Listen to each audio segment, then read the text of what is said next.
Not a day goes by where I'm not stunned by the idea of the pure synthesis of form and content. It's an ideal goal that can never be achieved, and yet you can get close.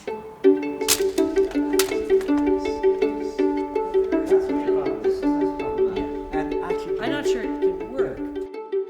I'm Mary Jane, and I make movies. People who don't make movies think that movie making is difficult, and I think we're all cheating. I find a situation filled with people that instantly feels cinematic. I want the world that I encounter to do all the work for me. And in order for that to happen, I charge all over the world, marching along, looking for those stories. But you know, I don't abide by that. I'll shoot a lot and hope some of it works. That approach is a big boo-boo, because you shoot randomly. Each shot has to matter. I don't think there's any art form that's as demanding and requires as much understanding of sound and picture together as poetry. With Snowman, for me, it's bringing us back up to the North Woods. Mind of winter. I know from cold, I know brittle, I know ice. And it's something I relish and treasure, is crisp, beautiful, cold.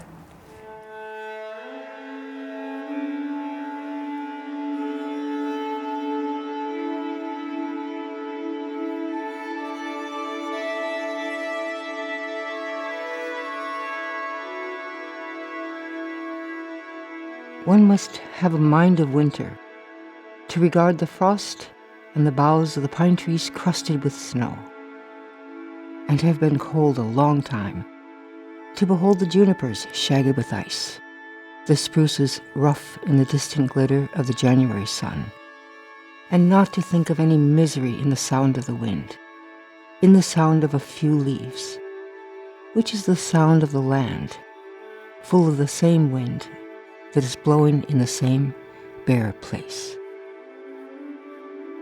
For the listener who listens in the snow, and nothing himself beholds, nothing that is not there, and the nothing that is. Oh yeah. Now that's sitting in the Nobel Museum.